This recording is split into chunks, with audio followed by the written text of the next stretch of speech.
Muy buenas tardes, queridos hermanos. Tengo en este momento las 6 en punto de la tarde. Estamos aquí en la parte alta de nuestra iglesia del Centro Evangélico Vida Nueva, aquí en Santa Cruz de Tenerife, emitiendo en directo para todos ustedes. Gracias por estar con nosotros, acompañándonos en esta hora.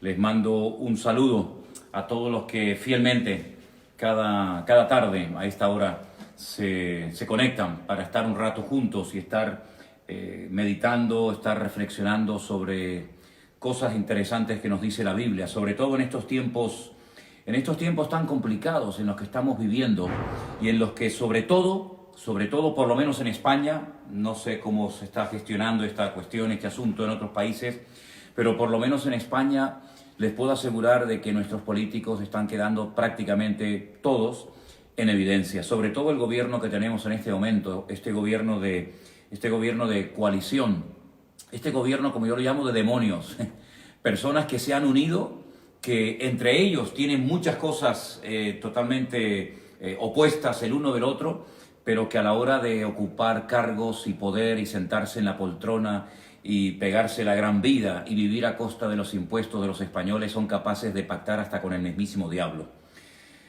Bueno, hermanos, para nosotros los creyentes todo esto no nos tiene que sorprender, porque no es la primera vez en la historia que vemos a personas con diferentes programas políticos que se unen, aunque son enemigos entre ellos, pero se unen cuando tienen, digamos, un enemigo en común. En la historia del pueblo de Israel encontramos muchas veces esto que les estoy mencionando. Israel era un enemigo para todos, para los filisteos, para los amorreos, para los jebuseos, pero muchas veces los enemigos se unían porque sabían que solos no podían pelear y vencer al pueblo de Israel.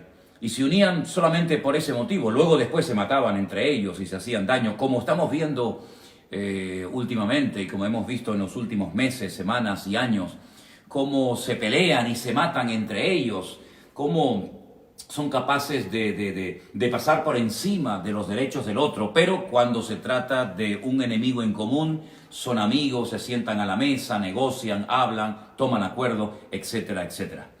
Hay un libro en el Antiguo Testamento, en el Tanaj, como ya les expliqué que se llama, muy interesante. Es el libro del profeta Isaías. Es el libro más extenso de todos los profetas del Antiguo Testamento y habla mucho acerca de la situación del liderazgo tanto político como religioso.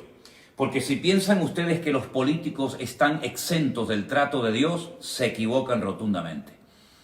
Los políticos que tienen tanto poder y tanta autoridad, algunos de ellos porque se han apropiado del poder sin los votos y sin el respaldo de nadie, pero muchos de los políticos que nos gobiernan, y estoy hablando concretamente de los políticos en España, pues gobiernan gracias a los votos que le han dado los ciudadanos en las últimas elecciones. Pues dice la Biblia, hay de aquellos que teniendo poder le dan vueltas y vueltas a la cabeza, parafraseo los textos bíblicos, y a la mañana siguiente o cuando tienen la ocasión y la oportunidad de ejecutar, de dictar leyes opuestas a la palabra de Dios, lo hacen porque tienen poder para hacerlo. Isaías es un profeta que habla mucho en contra del liderazgo corrupto, del liderazgo malvado, que utiliza el poder para dañar y habla en contra de los líderes religiosos. Habla en contra de la hipocresía religiosa, que después eran capaces de ir al templo y presentar sus correspondientes sacrificios. Pero el Señor dice que estaba harto, estaba cansado de esa vida religiosa, de esos sacrificios que él abominaba, y lo que quería era que la gente le obedeciera, que la gente cumpliera con sus mandamientos, pero sin embargo ellos pensaban que por cumplir con todo el ritual de la ley, con todas las ceremonias de la Torá de Moisés, ya con eso cumplían. Él habla acerca de la circuncisión del corazón, él apela a la santidad, él apela a la vida de orden, a la vida de sometimiento a la palabra del Señor. Y de los líderes políticos ni les cuento lo que habla la Biblia. Tenemos, por ejemplo, el caso de Nabucodonosor, que al final terminó de rodillas pidiéndole a Daniel que le revelara aquellos sueños que tenía, que ninguno de los inútiles que le rodeaban era capaz de interpretarle. La Biblia habla muchísimo acerca de la soberbia y de la arrogancia de Faraón. Yo veo hoy en día que el espíritu del Faraón campa a sus anchas por todas partes. Aquí en este país ni les cuento. ¿No han oído ustedes aquel refrán español que dice, eres más orgulloso que un mendigo español? Pues imagínense si eso lo tuviéramos que aplicar a los políticos. La arrogancia, la soberbia está elevada a la máxima potencia. ¿Han oído ustedes en estos últimos días, en estas últimas semanas, al presidente del gobierno o al vicepresidente o a toda esa gente que le rodea pedir perdón por los pecados de la nación a Dios? Ni lo han oído ni lo oirán. ¿Han ustedes visto alguna convocatoria nacional para que el pueblo español se humille y busque a Dios y pida perdón? Ni lo han visto ni lo verán.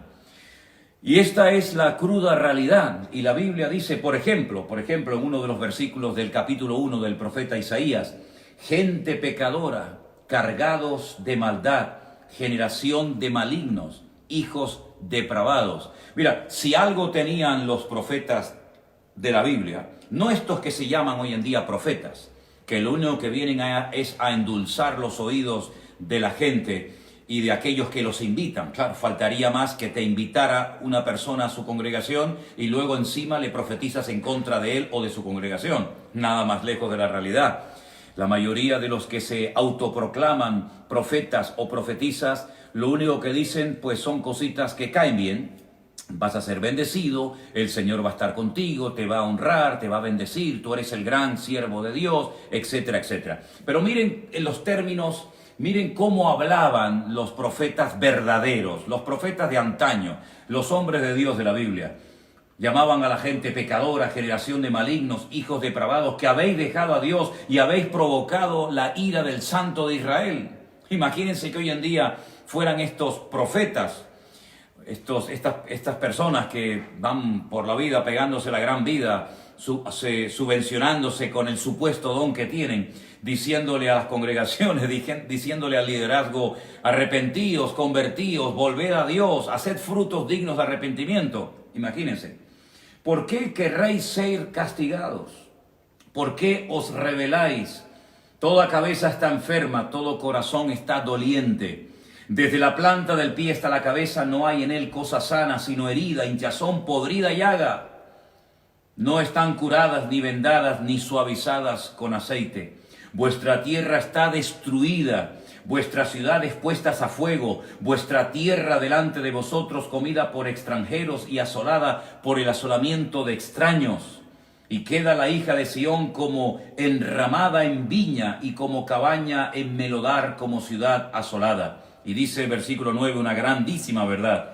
Si el Señor de los ejércitos no nos hubiese dejado un resto pequeño, como Sodoma fuéramos y semejantes a Gomorra. Qué valientes eran aquellos hombres que predicaban la verdad sin casarse con nadie, sin tenerle miedo a nada ni a nadie. Fíjense, por ejemplo, uno de los motivos que esgrime Juan el Bautista en contra de Herodes. Podía haberse callado la boca, podía haber sido más diplomático, como dirían algunos. Sin embargo, Juan el Bautista, estando en la cárcel, le echa más leña al fuego y sigue diciéndole a Herodes, no te es lícito tener la mujer que tienes. Has cometido un adulterio, aunque seas el rey títere de Israel puesto por los romanos. Le has robado a tu hermano Felipe la esposa. Y sabemos que no caían nada bien las palabras de Juan el Bautista en su época. Realmente todos los profetas de la Biblia terminaron muertos, terminaron apedreados. Lean, por ejemplo, el libro de Isaías, al cual les remito. Lean, por ejemplo, al profeta Jeremías. Le decían que se callara, lo lanzaban, lo tuvieron como si fuera un perro, ¿verdad? Inmundo, en una cisterna para taparle la boca. Es decir, no se callaban, eran capaces de hablar en contra de los reyes, en contra del liderazgo. ¿Y qué me dicen ustedes del mismísimo Señor Jesucristo? Cuando entró al templo de Jerusalén en su época, dice la Biblia que llamó a aquel templo que tenía que haber sido siempre una casa de oración, un lugar para que todas las personas vinieran y tuvieran un encuentro, una experiencia personal con Dios, comunión con Él, etcétera, etcétera. Dice, me habéis convertido mi casa en una cueva de ladrones. Es que se ha metido tanto veneno en la política, en el deporte, en el teatro, en el cine, en las iglesias, en todas partes se ha metido el veneno satánico. Es mentiras, calumnias, quítate tú para ponerme yo soy más que tú, yo tengo más dones que tú, yo soy más ungido que tú, etcétera, etcétera, etcétera. Yo creo sinceramente que Dios está sanando, Dios está tratando con la iglesia. Espero que tengamos la humildad para reconocer que todos nos hemos equivocado. Aquí no hay nadie que pueda presumir de nada. Nosotros no estamos presumiendo de nada, en absoluto. Lo que estoy es claramente denunciando la apostasía que ha entrado en la iglesia en los últimos tiempos. Y también estoy diciendo que esta situación de alerta está dejando en evidencia a muchos líderes políticos de este país que son incapaces ni siquiera de proveerles a los médicos y al personal sanitario todo el material indispensable, imprescindible que necesitan para llevar a cabo su labor. Hace algún tiempo vi unas imágenes y escuché a una persona en ese documental que decía, nunca los cubanos pensaron que Cuba terminaría como terminó, con ese régimen comunista que al final trajo más daño que beneficio. Nunca pensaron los cubanos que iban a llegar a ese extremo de no tener ni para comer. Los venezolanos ni les cuento. Venezuela llegó a ser una de las potencias más ricas del mundo. Un país hermoso, un país que prácticamente lo tiene todo. Y a través de sus líderes, la mayoría populistas, demagogos, han llevado a un hermoso país como Venezuela. Y conozco bien ese país porque viví los 10 primeros años de mi vida en él. Yo nací en Caracas, Venezuela, cuando era un país maravilloso, y es un país que da pena. Es un país donde se pasa hambre, donde hay miseria, donde hay injusticia, donde hay muerte, donde hay abuso de poder. ¿Quién le iba a decir a los venezolanos que terminarían así? Así que, amados hermanos, aquí el que piensa estar firme, mire que no caiga, porque estamos rodeados no solamente de inútiles, sino de personas que descaradamente le han dado las espaldas a Dios. Y no solamente le han dado las espaldas a Dios, porque esto ha sido la tónica durante muchos siglos, sino que además se han dedicado a provocar a Dios. Y ojo con aquellos líderes que se crean intocables. Ojo con aquellos líderes políticos que crean que pueden hacer lo que les da la gana, como si sus países fueran su coto particular. Ojo con aquellas personas que, utilizando o mal utilizando en este caso el poder, son capaces de dictar leyes terribles.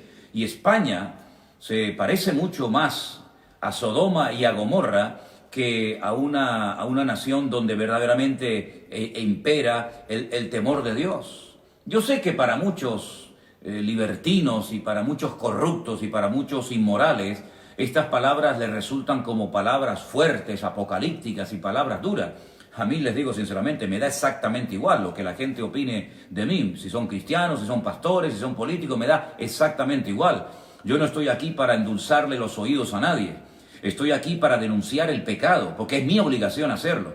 Estoy aquí para predicar la sana doctrina que dice la palabra de Dios, de la cual muchos ministerios hermosos, utilizados por el Señor en su día, se han torcido, a veces por amor al dinero, a veces por afán de protagonismo, a veces porque no estaban contentos con lo que tenían y querían más y más y más, porque parece que ese refrán de tanto tienes, tanto vales, se ha convertido digamos, en la bandera, en el estandarte de muchas personas, ¿no? Pero la verdad es que no dejo de asombrarme, porque cuando el otro día vi al personal sanitario y a médicos en este país, y gloria a Dios por la seguridad social que tenemos, gloria a Dios. Algunos incluso hasta se quejan, algunos hasta se quejan, cuando en sus países no existe el sistema sanitario que, gracias a Dios, de una forma gratuita, existe en España. Pero cuando vi esas imágenes de médicos con bolsas de basura, haciéndose ropas para protegerse, cuando veo prácticamente todos los días en las redes sociales, en YouTube, en Facebook y en otras personas tratando de inventar cómo protegerse la cara con carpetas, con bolsas, con esto, con aquello, Es increíble. Tenemos una hermana de nuestra iglesia, nuestra hermana Marlene. No sé si en este momento me estará escuchando. Una hermana que está haciendo en su casa con su máquina de coser, está haciendo mascarillas. Y vemos a este gobierno con la cantidad de asesores que tiene, con la cantidad de personas que pueden perfectamente, no como tú y como yo, que si vamos, por ejemplo, a China nos pueden engañar perfectamente, porque ni hablamos el idioma, ni conocemos cómo se mueven y cómo tratan allí. Pero este gobierno europeo, un gobierno que presume siempre de todo lo que hacemos aquí en España siempre está bien hecho. Nunca hay un error, nunca cometemos ningún fallo. Sin embargo, las chapuzas que se han hecho en el pasado y se siguen haciendo en la actualidad, en algún momento habrá que denunciarlas, como aquellos que fueron los responsables de alquilar aquel avión destartalado que entraba aire y agua por todas partes porque era económico y al final se mataron un montón de militares españoles. Como todo este material que ha comprado el gobierno, que le ha tenido que costar un montón de millones y al final no ha servido absolutamente para nada. Es que no hay un poco de sentido común. Es que con todos los asesores, con esos sueldazos, con esa vida que se pegan, no son capaces de asesorarse previamente acerca del material que van a traer a los españoles para tratar de solucionar este problema, esta pandemia, lo antes posible. Esto está dejando en evidencia a más de uno. Y los pobres médicos, los pobres sanitarios, y hablamos con conocimiento de causa, porque concretamente en nuestra congregación, en nuestro ministerio, tenemos a dos hermanas, nuestra querida hermana Loli, la esposa de nuestro queridísimo pastor Marcos de la iglesia del Puerto de la Cruz, la tenemos trabajando en primera línea, jugándose la vida, pidiendo oración constantemente a las hermanas, a la iglesia, para no contagiarse porque está trabajando en un hospital donde apenas tienen medios, donde está todo saturado. Ya sé que esto ha desbordado, ya somos conscientes de que esto ha sido algo que ha venido así, digamos, de sopetón, pero por lo menos que tengan el material indispensable, que no se mueran nuestros viejitos, que no se muera nuestra población por falta de respiradores, Pero luego llega el carnaval y los ayuntamientos dan subvenciones multimillonarias a las comparsas, al libertinaje. Para eso sí hay dinero. El otro día se permitió en Madrid una manifestación para reivindicar no sé qué, donde participaron miles y miles de mujeres, y conste que no estoy en contra de los derechos de la mujer, y estoy totalmente en contra de que cobren menos que los hombres, eso por descontado, pero fue un disparate, fue una auténtica temeridad que se permitiera en este país una manifestación cuando sabíamos perfectamente que había miles de personas que estaban muriendo por contagio por el dichoso coronavirus. Pero se permitió porque no hubo valor, no hubo autoridad para suspender dicho evento cuando ya se habían suspendido otros eventos de otra índole. Pues esta es la realidad. Aquí somos los más listos del mundo, aquí lo sabemos todo, aquí no pasa nada, aquí todo funciona. Esto es España, este es el paraíso terrenal. Nada más lejos de la realidad, nada más lejos de la realidad. Que el Señor nos ayude a los pastores a usar la voz profética de la iglesia, no solamente dentro de las congregaciones, sino que ahora más que nunca tenemos que declarar y tenemos que decir que muchas de las cosas que ocurren por hombres corruptos de entendimiento, por gente que tiene cauterizada la conciencia, por personas que están en el pináculo de la soberbia y de la arrogancia, que todo lo saben, todo lo pueden, todo lo controlan, y son personas que están quedando en evidencia. ¿Por qué? Porque Jesús dijo hace 2000 años una frase tremenda, demoledora, y dice así: separados de mí, nada podéis hacer. Son ciegos tratando de solucionar los problemas de otros ciegos. ¿No sería más fácil pedir perdón a Dios? Independientemente de lo que hay que hacer, por supuesto. Como dice el refrán, a Dios rogando y con el mazo dando. ¿No sería un acto maravilloso en un país que presume de católico, de pedir perdón? Tiene todo el poder para salir en televisión cuando quiera, él y todos los suyos. De pedir perdón, de hacer: señores, vosotros que sois cristianos, tal vez puede decir: yo no lo soy, yo no soy creyente, soy ateo, ¿de acuerdo? Pero vosotros que sois cristianos, por favor, poneros a orar por los médicos, por el personal sanitario, para que lleguen pronto las mascarillas, los respiradores, todo el material imprescindible y fundamental para salvar vidas. ¿No sería bonito que este presidente tuviera este gesto? Pues ni lo hemos visto y me temo que no lo vamos a ver. Porque la arrogancia y la soberbia, cuando domina, ciega al hombre. Porque la arrogancia y la soberbia es un velo que impide ver la realidad espiritual que hay muchas veces detrás de eventos, detrás de sucesos de una índole, digamos, natural, pero que nosotros sabemos perfectamente a la luz de las Sagradas Escrituras, que detrás de todo acto natural siempre hay un factor predominante de tipo espiritual. Permítame que le siga leyendo algunos versículos del capítulo 1 del profeta Isaías. Príncipes de Sodoma, autoridades políticas del país, oíd la palabra de Dios, escuchad la ley de nuestro Dios. ¿Para qué me sirve, dice el Señor, la multitud de vuestros sacrificios? Estoy harto de vuestros holocaustos, de carneros y de sebo de animales engordados. No quiero la sangre de los bueyes, ni de las ovejas, ni de los machos cabríos. ¿Quién demanda esto de vuestras manos? Cuando venís a presentaros delante de mí para hollar mis atrios. No me traigáis más vana ofrenda, el incienso me es abominación. Y ahí menciona una serie de fiestas que celebraban a rajatabla, porque hay que cumplir con la religión. ¿De dónde viene el término religión, dicho sea de paso? ¿No significa religión atarse o volverse a atar? ¿No viene del latín religa, relegare, volverse a atar? Que la religión nunca ha sido la respuesta de Dios para la humanidad. Todas, absolutamente todas las religiones han sido inventadas por el hombre. Todas. Jesucristo no vino hace 2000 años a este mundo a traer otra religión más. Ya había bastantes en su época. Allí se adoraba a todos. Miren los romanos, miren los griegos. Cuando uno estudia y lee la mitología de esos pueblos, uno se queda realmente sorprendido. ¿Cómo es posible que pueblos tan cultos, como por ejemplo los griegos, fueran tan torpes a la hora de celebrar su espiritualidad, de representar su creencia a través de aquella mitología donde estaban todo el santo día matándose y peleándose los dioses entre ellos?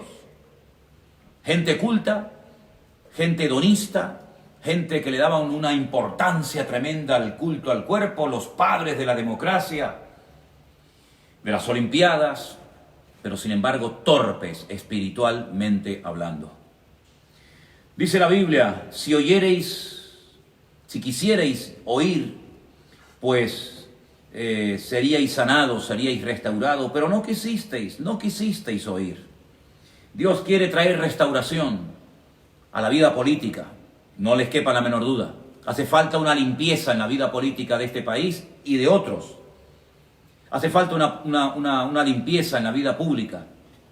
¿Saben la cantidad de personas que tienen cargos? Cantidad de asesores, cantidad de personas que tienen cargos, que tienen choferes, que tienen autoridad y realmente no hacen prácticamente nada. ¿Hace falta una limpieza dentro de la casa de Dios? Por supuesto que sí, faltaría más. Hace falta una limpieza dentro de la casa de Dios. Para ponerles un ejemplo, hace unos años vi un vídeo de un famoso predicador de Latinoamérica, una auténtica vergüenza pública, un personaje siniestro que se acercaba a uno de sus miembros y le decía, ¿cómo se llama tu Dios? Jehová, ¿no? Le decía, Jehová. Luego tú eres un Jehová Junior. Qué falta de respeto al nombre de Dios. Qué falta de respeto expresaba, no solamente en esa ocasión, sino en muchas ocasiones, este personaje siniestro, este pastor, este hombre con autoridad, con poder, con prestigio, reconocido a nivel mundial como un gran predicador, pero que se ha mofado de la palabra, de personajes bíblicos, ha hecho chistes y bromas y una tira de sarcasmo en contra de personajes bíblicos tremenda. ¿Cómo no va a tener que decir Dios a la iglesia basta? ¿Cómo no va a tener que decir Dios basta cuando su iglesia ha sido mancillada, cuando su iglesia ha sido pisoteada, cuando el evangelio santo, puro de la palabra de Dios ha sido totalmente tergiversado y manipulado, sacando las escrituras del contexto para formar enormes y extraordinarios pretextos. Cuando se le ha dado más importancia a las ofrendas, a los diezmos, a lo que la gente podía dar, materialmente hablando, que realmente al fruto de labios que confiesan su nombre. Tiene que volver la iglesia a la senda antigua. Tiene que volver la iglesia nuevamente a los tiempos de santidad, de orden, de obediencia, de humildad. Aquello que se decía en las cartas de Pablo, teniendo sustento y abrigo. Estemos contentos con esto. Ahora ha llegado el momento de demostrar si creemos en ese texto bíblico. Estos de la superfe, estos de la superprosperidad, estos que vivían a costa del pueblo y de las pobres ovejas. Ahora vais a tener que demostrar si verdaderamente vuestra superfe era real o era simplemente demagogia pura. La verdad es que a veces uno como pastor ha sentido vergüenza ajena al ver a tantas y a tantas personas que han estado tergiversando las Sagradas Escrituras, pero yo les animo a que en estos días lean la Biblia más que nunca. Les pido por favor que estén pendientes de lo que el Señor nos va a ir mostrando día a día. Y sobre todo, oremos mucho para que todo el material que se necesita en este momento en los hospitales, por supuesto también aquí en nuestro país, en España, llegue lo antes posible. Nos consta, porque nos llaman, porque nos escriben, que están trabajando bajo mínimos. Es una lástima ver a profesionales, personas que han estudiado, que han hecho un esfuerzo tremendo por sacarse una carrera de medicina, que estén en este momento trabajando con bolsas de plástico, con temor a ser contagiados. Y ya hay muchos médicos contagiados. Ya hay mucho personal sanitario que ha sido infectado, que nunca tenían que haber caído enfermos si hubieran tenido el material que los políticos le dijeron hace mucho tiempo que les iban a proporcionar y que todavía en muchos lugares no ha llegado. Y mienten cuando dicen que sí ha llegado. Y mienten cuando dicen que todo está bajo control. Rotundamente falso. Se ha ido de las manos en muchas comunidades autónomas en este país esta situación. Y tenemos que orar. Yo les pido por favor a los hermanos y hermanas que me escuchan en este momento, aunque sean ustedes de otros países, que por favor oren muchísimo al Señor para que permita al Señor que lo antes posible llegue el material. Ahora, antes de hacer una pequeña pausa, me resulta tremendamente paradójico que el país del cual salió el coronavirus, el país que ha envenenado a medio planeta, ahora sea el país que va de hermanita de la caridad, tratando de ayudar y dándole material sanitario a los países que consciente o inconscientemente, queriendo o sin querer, lo dejamos ahí, han infectado y han envenenado. Qué curioso, ¿eh? Piensen en esto que les voy a decir antes de hacer una pequeña pausa. Estados Unidos, esa potencia militar tremenda, el imperio, como lo llaman algunos, no aparece en la profecía bíblica. Rusia sí, China también, Turquía también, toda Europa también. Pero no hay textos que hablen directamente acerca de esta gran potencia como Estados Unidos. Yo he predicado durante años que Estados Unidos no aparece en las páginas de la Biblia. Y que no sabíamos cómo iba a terminar, por así decirlo, decayendo o desapareciendo Estados Unidos, hasta el punto de que otras potencias, como Rusia, como China, fueran cada vez apareciendo más en la escena mundial y fueran ocupando el lugar en el cronómetro, en el programa profético de Dios. Pues miren ustedes por dónde, tal vez, no soy profeta ni mucho menos, pero tal vez este virus ponga de rodillas a Estados Unidos y al final tenga que dedicar más tiempo a atender sus problemas de puertas hacia adentro que de puertas hacia afuera. ¿Cómo hace Dios las cosas, verdad? A veces uno dice, Señor, ¿cómo? También le preguntó una mujer al Señor a través del ángel Gabriel, ¿cómo? Lo que me estás profetizando, lo que me estás diciendo es tremendo, pero dime cómo. Y el ángel Gabriel le dijo a María, la madre de nuestro Señor Jesucristo, el Espíritu Santo vendrá sobre ti. Es decir, lo que es imposible para el hombre es posible para Dios. Es decir, Dios tiene todo bajo su control absoluto. ¿No les parece? Hermanos, vamos a hacer una pequeña pausa. No se vayan. Vuelvo enseguida con todos ustedes. Que el Señor les bendiga y vayan abriendo la palabra de Dios, por favor, por Mateo capítulo 24. Vuelvo enseguida con todos ustedes.